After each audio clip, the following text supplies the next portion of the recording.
What's up guys, my name's Joe here, and welcome to episode 4 of my Bournemouth save on Football Manager 2015. In this episode we're going to be playing another two games, the first of which is a home against Watford in the Prem, and the second game is away to Chelsea, so relatively easy. There's no easy games in the Prem, but easy compared to Chelsea, so hopefully we'll be able to get back on winning form and get a result against Watford. I've started recording on the day, but I've got some messages, so I'll just go through them. Nothing much here, just a previews. There we go. Yeah, so as I said, we did lose our little winning streak. You can hardly call it a streak, but we were starting to get a bit confident, and then Norwich just served us a... I'm not a thrashing at all, we only lost 2-1, but I really feel as if we could have got at least a draw out of the game, and to lose it was quite disappointing to say the least. But on the upside, Johnny Russell did score, so he has now still maintained his record of scoring in every single game this season, which is really crazy, and I wonder if he can keep it for this game. In terms of the team I'm playing, Federici's getting a start, he's recovered. He's wanting to battle for his first team place, Distan and Alvik. I'm just wondering maybe give Vallejo a go instead of Alvik. Yeah,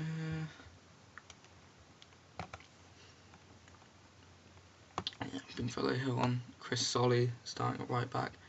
Arthur and Sermon. I'm tempted to put Matt Ritchie there. O'Kane's been pretty good as well. Maybe O'Kane can play. I'll leave him on the bench. Russell, Yanko, we're going getting a start. And Graham. Yeah, that looks alright. Yeah, Kermorgrant, I can't say his name. Kermorgrant will be benefiting from Callum Wilson, Atsu, and Josh King will be in out because he's not the highest in the pecking order, but he is getting a chance here with Ranty on the bench. If he's underperforming, Ranty can come on maybe second half, just give us that little electric pace that we might need in this game. Just like Norwich, Watford are the other promoted team from the Championship, so this would be a game, especially at home, that we'd be... If there's any game in this league that we can win, Watford would be one. Saying that though, they have won 2 of their first 3 games, which is better than us, and they're sitting pretty in 9th. But you can't really tell until at least the first 10 games of the season are played. For instance, I don't expect Southampton to get relegated. I mean, unless they've solved their whole squad. Their squad is a very, not much higher level than relegation, but they must have had some tough fixtures to start the season. Yeah, we could slide into a relegation zone if we lose, but I don't see it. I'm optimistic about this game. I think we can get a win. Not much foundation for that, considering we lost our last game, but I just have one of those feelings, you know, in FM when you're just positive for some reason. We have been doing much better than expectations. We're not in the relegation zone, and we're pretty much surefire for going down in the bookies, that is. Hilario Gomez, former Spurs keeper in goals. Miguel Layun, Mexican fullback, formerly of Granada, I believe. Angela and Prodl, Austrian, used to play for Werder Bremen, I believe. Is that Halebas, the Greek left back? Etienne Capoue, the Spurs and Toulouse. Barami, Swiss, formerly of Napoli and Hamburg, I believe. Troy Deeney playing out on the wing. That's a strange decision. I'd put Agallo on the wing and Troy Deeney up front. Forestieri behind, just sitting behind the striker, and Thompson. Is that Nathan maybe? I'm not sure. Nikolaj Thompson. I'll have to scout it maybe. I'm not aware of him. Yeah, decent bench. A few players I know there. Ekstrand is quite good in this game. Ben Watson, obviously, of FA Cup final with Wigan. That's what he's known for, but he's a decent little player. just get the players happy for this game.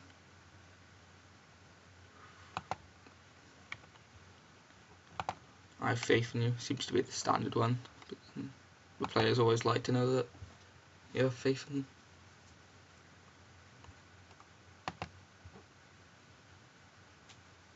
And off we go.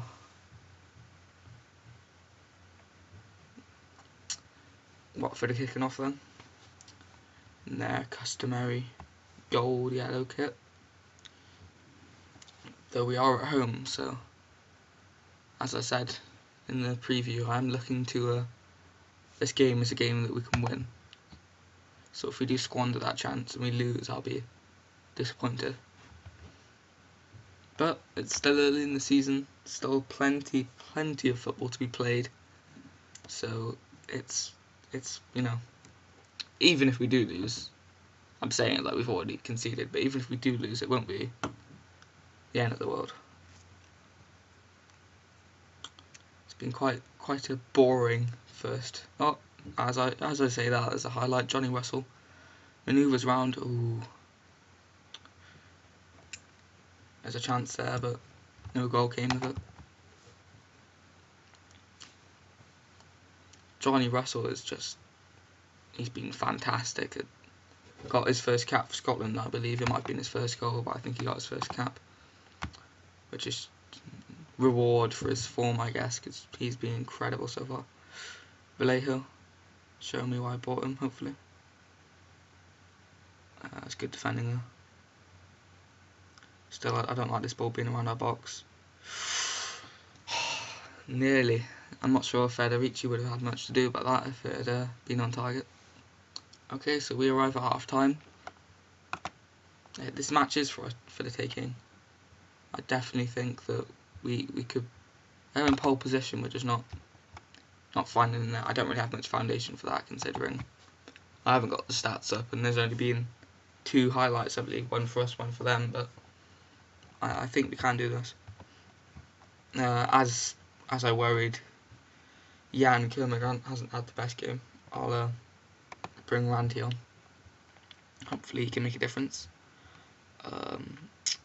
Any other changes? O'Kane can come on for Romeo. I'm not sure if it's Romeo or Romeo. I said I'd just call him Oriel, so O'Kane could come on for Oriel. I might just nickname him so his only name is Oriel, so that I don't attempt to say it. And there's a chance there for Watford. I thought that was in there, but apparently not. I'm indecisive.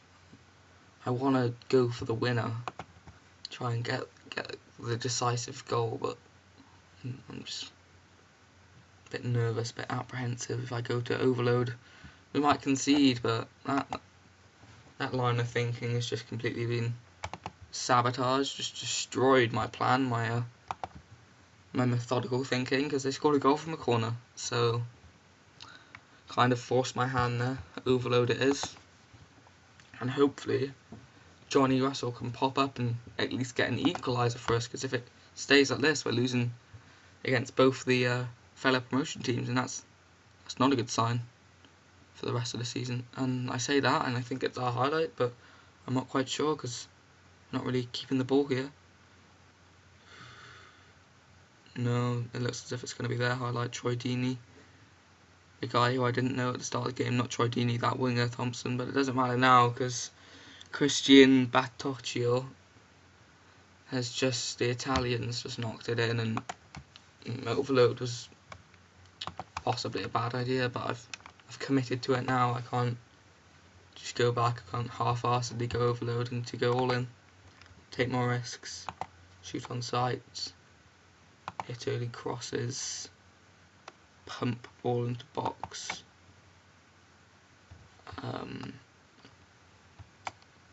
Hopefully Danny Graham, the big nomadic striker, can benefit from this direct passing. But I have to say this game's been a bit of a disappointment. Haven't really put in much of a fight against Watford. The Golden Boys, as their announcer likes to call them. And I'm sure a few of their fans know them as the Golden Boys. It's hardly the best nickname though, is it?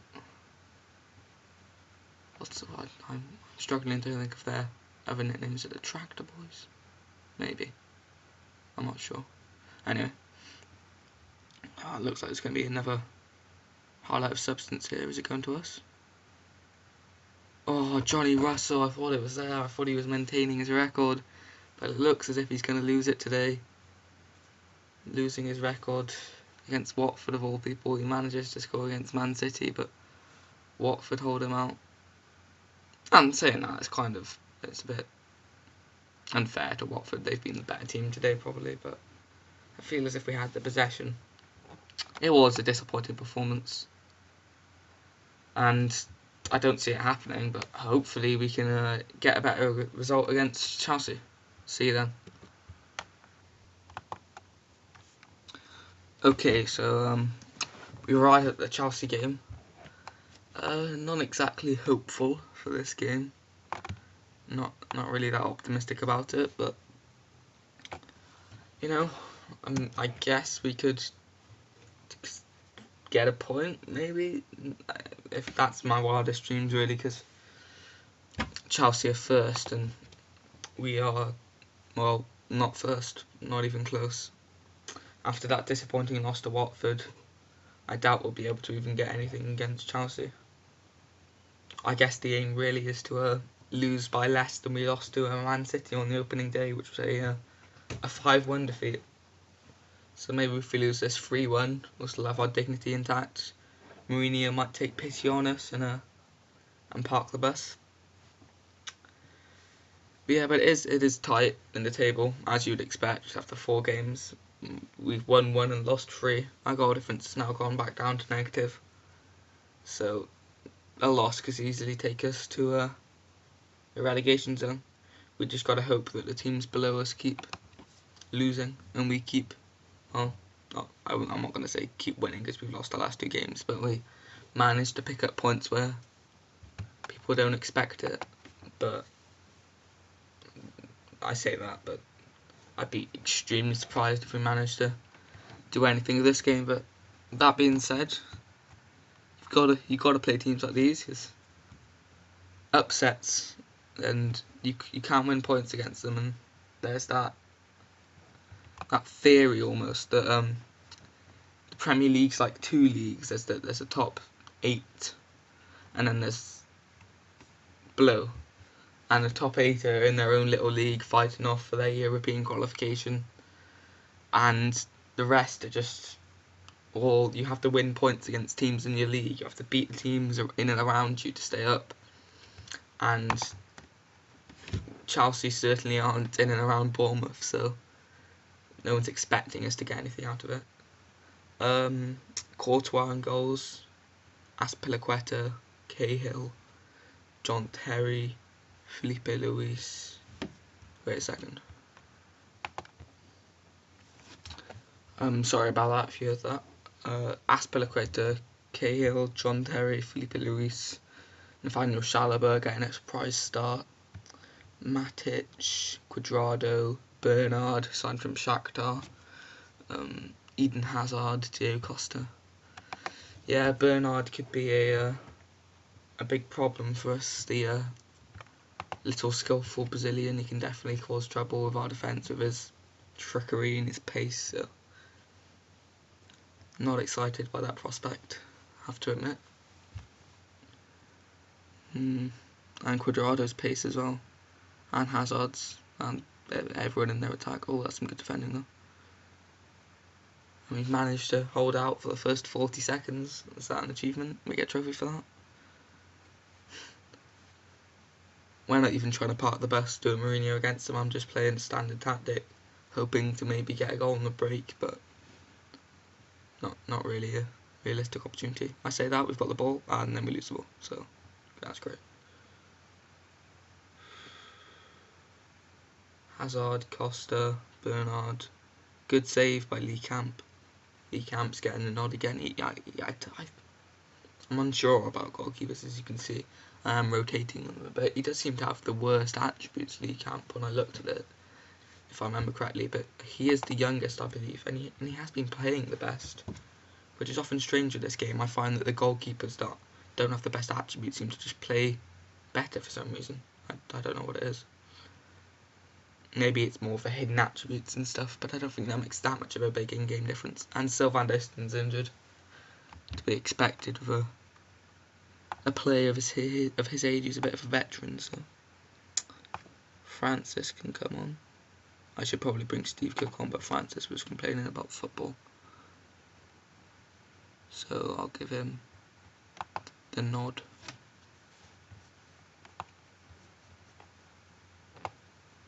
Put him into right centre back probably.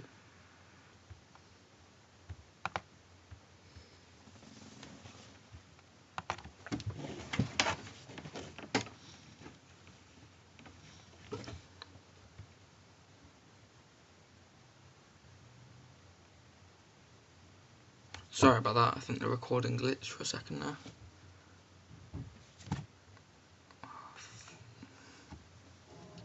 One 0.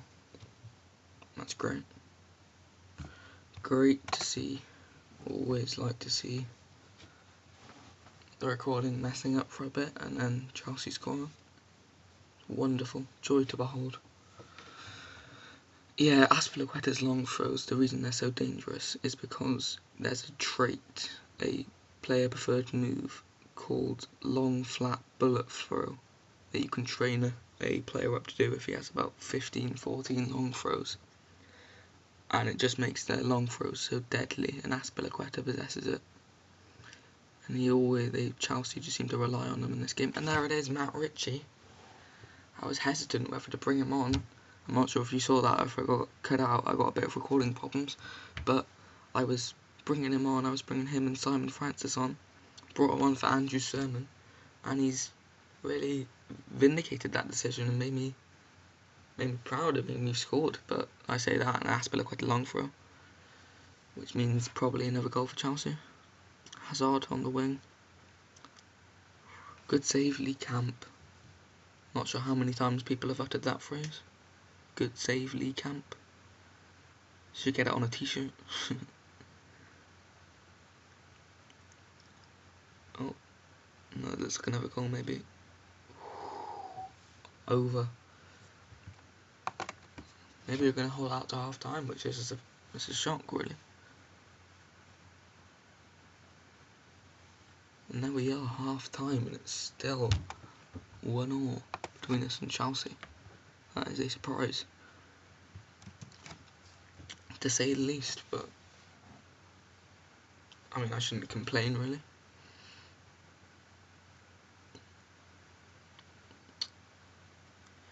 Kick-off, second half. I'm not expecting us to get anything out of this game, but the fact we're even drawing at any point other than when it's 0-0 is an achievement in itself. So, see what I said about Southampton, and now they're winning 4-1 away. They must have just had a difficult first few games. Sunderland, they're drawing with Everton as well, so maybe they're getting their ideas back after what must have been a humiliating result against us. Poor Sunderland fans, lots of humiliating results. Southampton 8-0, wasn't it? As I say that, Diego Costa's just scored a second, so that's all hope of a draw gone. Not that I was really thinking we could do it anyway, but we held out till the 73rd minute, which is good. It's going to be a typical Chelsea 2-1 win by the looks of it. I say that, I think that's offside. Yeah, it's in the back of the net, but it's offside, so serves you right, Diego Costa. And now there's another chance from Azpilicueta long throw. And Tommy Alfred gives away a penalty. Great. Wonderful. I'm really thinking I might just start Vallejo permanently. Falcao scores the third. It's kind of unfair on us now looking at the scoreline because we haven't been that bad, but it is Chelsea. I mean, what do you expect?